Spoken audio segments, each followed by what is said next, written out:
I told my daughter the truth about her aunt. What she was going to do to my daughter was unforgivable.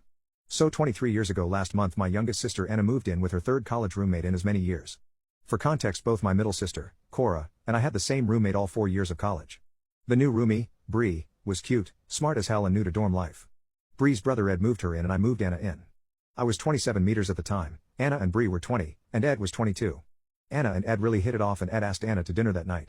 Jokingly I asked Bree out as well. Anna thought I was being serious and basically pushed Bree and I out the door. Ed and Anna never left the room. Bree and I went out for dinner and when I say I fell in love I'm not kidding you, I was done for. I ordered dessert just to keep the conversation going. I lived only 20 minutes from their campus in a house I had bought myself.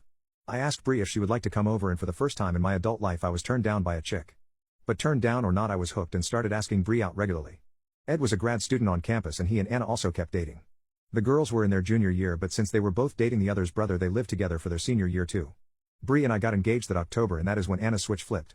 Ed was still in grad school and Anna was going to have at least one more semester of college because she had changed her major so much. They were in no position to get engaged.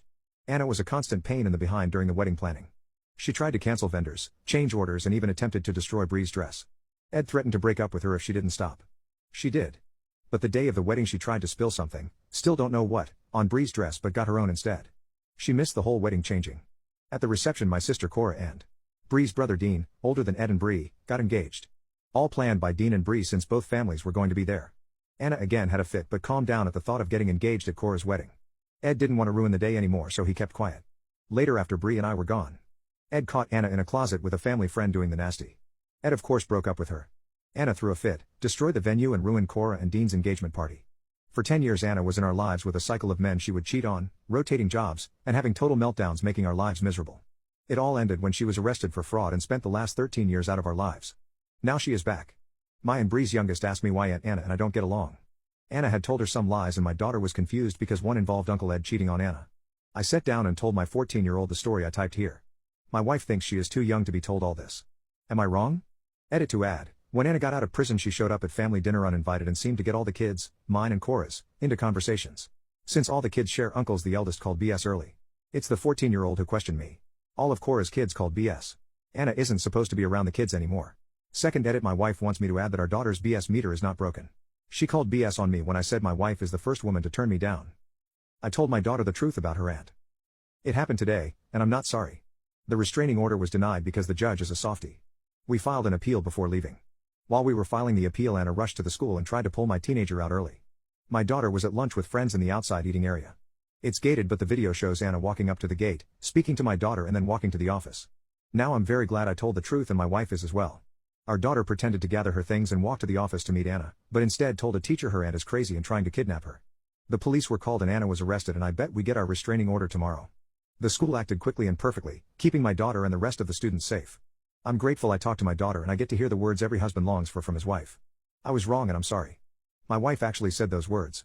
My daughter is safe, Anna is back behind bars and my wife admitted I was right. I thought today was going to be bad but it turned out aces. Thank this community for listening. This has been good for me. Edit to add the last 3 hours. I'm shaken and so is all of our family. I just calmed down enough to post. Almost as soon as I hit post there was a knock on my door and it was the sheriff. For background we know him. Dean, Ed, and Bree were raised by their grandfather, the former sheriff and the current sheriff has known them his entire career. The family had gathered because we wanted to support each other. Anna had also attempted to remove Ed's 14-year-old daughter from school. The girls were upset so we were all together. What the sheriff shared baffles me. Anna had drugs and a Glock in the car she was driving. We don't know what she had planned or how he got the Glock. We all looked at a picture and it was not one we had ever seen. Anna will be arraigned tomorrow on charges of attempted kidnap, possession with intent, and bringing a weapon onto school grounds. I can't begin to tell you how shaken we are or scared I am for my children. My son is 2 hours away at college but he is coming home to be with his sister and us. I am very proud of my daughter. She asked if she would be allowed to speak at the arraignment and the sheriff promised to ask. I'm not sure if it's allowed but I'm proud she wants to stand up for herself. We have to be at the courthouse tomorrow at 9 a.m. and wait for Anna's case to be called. They have to arraign her within 24 hours of arrest so we know it will be before noon. Her trial took up to 2 years to be prosecuted, her fraud trial was 3 years long, but this part is quick. They are asking for no bail as no one will take her into their homes. My mother and father are beside themselves, absolutely devastated and blaming themselves. A mark of the amazing woman Ed ended up with his knelt in front of my parents and told them it was not their fault. Anna has asked to speak to our parents, Cora and myself, but at this point we all have declined. We are too angry, too upset and too hurt. I'll update tomorrow after the hearing. I told my daughter the truth about her aunt. Today my youngest sister was arraigned for attempting to kidnap my daughter. For clarity, my daughter's name will be Gwen. For anyone following my posts, I am naming people Abdeg. I skipped F because I am not creative enough to get a female name my daughter won't hate me for. So, if you have ever had to go to an arraignment court, what happens is everyone is let in at 8:45 a.m. and you have to wait for the case to be called. Anna's lawyer asked my parents, me, and Cora to meet with Anna as she was pleading guilty to some of the charges and would not be released today. My wife and her brothers agreed we should go and maybe get some answers. We got no answers, only rantings of how we are horrible people to keep her out of our family and that we abandoned her.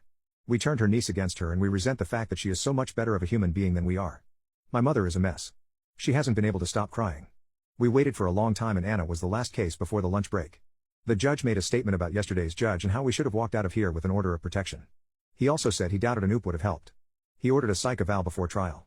He read a report that said she was okay for arraignment, so he proceeded. He did allow Gwen and her cousin Helen to speak. I have tried to attach a photo of what Gwen wrote, but Helen decided not to speak at the last minute. From Gwen, my name is _ until yesterday school was my safe place. I never worried about anything. I am not Miss Popular, but I have good friends and my classmates are good people. Yesterday someone who should love me, who should want to protect me, took away my safe place. I have aunts who would jump into fire to save me. Now I know I have one who would push me in. I only met her 10 days ago. In that short time she has shaken my foundations. I am asking this court to make right what she stole and please keep her away from me and my family. I'm only 14, but in the past 10 days I feel like I've aged 20 years. I know, Anna wants me to ask for mercy, but that is not safe for me to do. To say I'm proud of my little girl doesn't begin to cover it. Yes, her brother, sister and cousins did help her, but she read this in a courtroom in front of the judge. Anna did attempt to interrupt but was threatened with contempt. Anna pleaded guilty to possession charges. She fought the attempted kidnap. Her argument is that the school would have never released the girls to her based on the school policies and therefore she had no reasonable expectation of success. However, she was the last case on the docket by design. While one solicitor was in arraignment court, another one was in with the grand jury. About 20 minutes before Anna was called, she was indicted on kidnapping charges. The judge actually smiled when is denied bail. Yes, everyone is getting therapy. It is likely 2 years before Anna's trial because of the motions and legal blah blah. So when we left the courthouse about an hour ago, this ended this crazy 10-day ride of Hurricane Anna.